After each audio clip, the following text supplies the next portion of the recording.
नमस्ते। आप सबको ज्योतिषाचार्य नयन पंड्या का जय श्री कृष्ण। हर रोज हम नए नए चर्चा के साथ आपके समक्ष हाजिर होते हैं। तो आज एक बार ज्योतिष के विषय में हम आगे बढ़ने जा रहे हैं। आपका प्यार हमें ऐसा ही मिलता रहे। बहुत सारे कमेंट्स आ रही है, बहुत सारे लाभ हमें मिल रहे हैं। तो उसी प्रकार आप हमारे वीडियो से के साथ जुड़े रहे, आपको भी अच्छे से अच्छी जानकारी मिले और हमें अच्छा करने की प्रेरणा मिले। तो आप हमारे साथ जुड़े रहिए। हमने लास्ट वीडियो में देखा कि व्यक्ति का दूसरा भाव क्या बताता है। तो बहुत ही अच्छी जानकारी के साथ वो वीडियो हमने संपन्न किया हुआ है। आज हम जो जानकारी लेके आए हैं, आज हम जो विषय लेके आए हैं, वो कुंडली का तीसरा भाव है। तो तीसरे स्थान को, कुंडली के तीसरे स्थान को हम पराक्रम स्थान कहते हैं।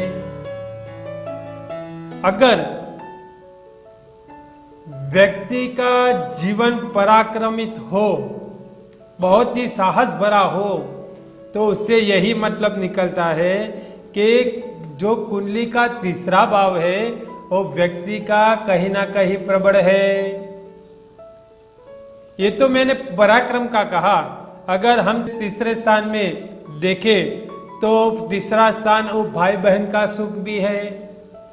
अगर व्यक्ति के जीवन में भाई बहन के साथ अपार प्रेम है, बहुत ही अच्छी तरह से उनके संबंध बने हुए, तो इसका यही मतलब है कि हमारा तीसरा भाव बहुत ही अच्छा है। तीसरे स्थान से हमें व्यक्ति का पराक्रम, जो भी जातक है उसके उसमें कैसा पराक्रम है वो भी देखने को मिलता है। तीसरे स्थान से हमें व्यक्ति का जो कान है उसका सुख, उसकी इंद्रिया, वो भी हमें पता चलती है कि उसके कान के संबंधित कोई भी प्रॉब्लम हो, अच्छी तरह से चल रहे हो, तो उसका यही मतलब है कि उसके तीसरे स्थान में कुछ गड़बड़ है या अच्छा है। व्यक्ति का जो महत्वाकांक्षी होते हैं वो भी देखा जाता है तीसरे स्थान में। व्यक्ति जो तीसरा स्थान है उसमें नौकर का सुख कैसा है वो भी देखा जाता है। अगर हम अच्छी तनख्वाह नौकर को दे, अच्छी तरह से उसको रखे, फिर भी हमारे वहां नौकर का सुख नहीं है, नौकर के संबंधित कोई ना कोई प्रॉब्लम आ रही है, तो उसका यही मतलब है कि कुंडली में आपका तीसरा स्थान बिगड़ा हुआ है।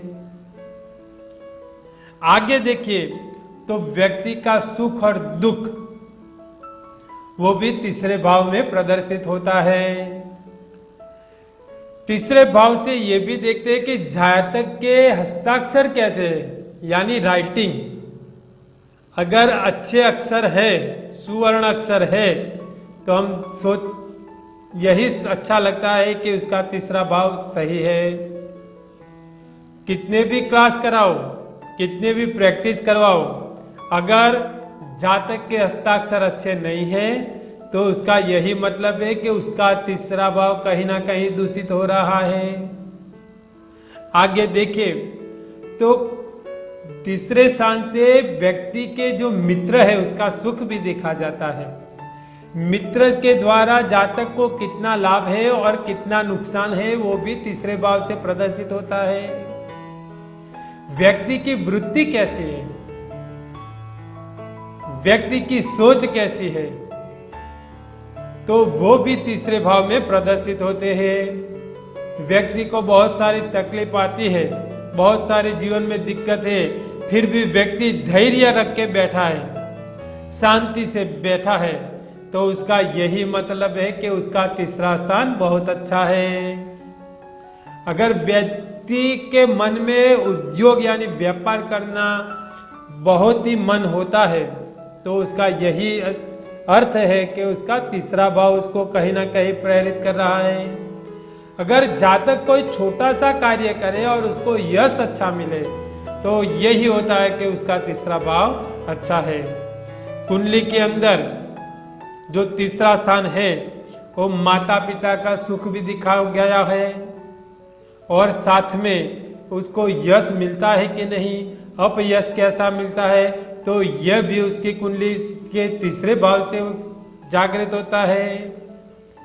व्यक्ति के जीवन में अगर खांसी का प्रॉब्लम है तो ये भी तीसरे भाव से हम उसको देख सकते हैं। अगर व्यक्ति को कई बीमारी में दम है, श्वास लेने की दिक्कत है, तो भी ये तीसरे भाव से हम देखना पड़ता है कि व्यक्ति को दम क्यों है। व्यक्ति का ज्ञान वो तीसरे स्थान से उजागर होता है। अगर हम देखें कि ये तीसरा भाव हमें किस प्रकार से फल देता है, तो अगर तीसरे स्थान में कोई अच्छा ग्रह उदित हो रहा है, स्वगृही बन रहा है या उच्च का हो रहा है, तो हमें ये सभी प्रकार के सुख अच्छी तरह से मिलते हैं।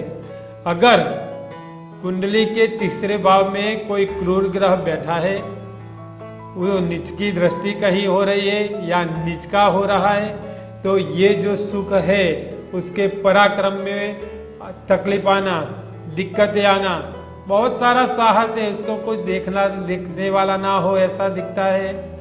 भाई बहन के जो सुख है, भाई बहन का जो रिश्ता है, उसमें कहीं ना कहीं दिक्कतें आती हैं।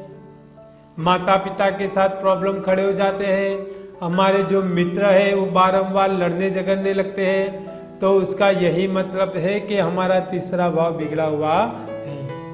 अगर आपके जीवन में ये तीसरे भाव से कहीं ना कहीं दिक्कत है, तो किसी ज्योतिषाचार्य को बताइए अपनी कुंडली और उसका सही प्रकार से उसका प्रयोग कीजिए, उसका पूजन पाठ कीजिए और उसको मजबूत बनाइए, जिससे आपके जीवन में ये पराक्रम की वृद्धि हो, साहस की वृद्धि हो और आपके जीवन में आनंद मंगल हो।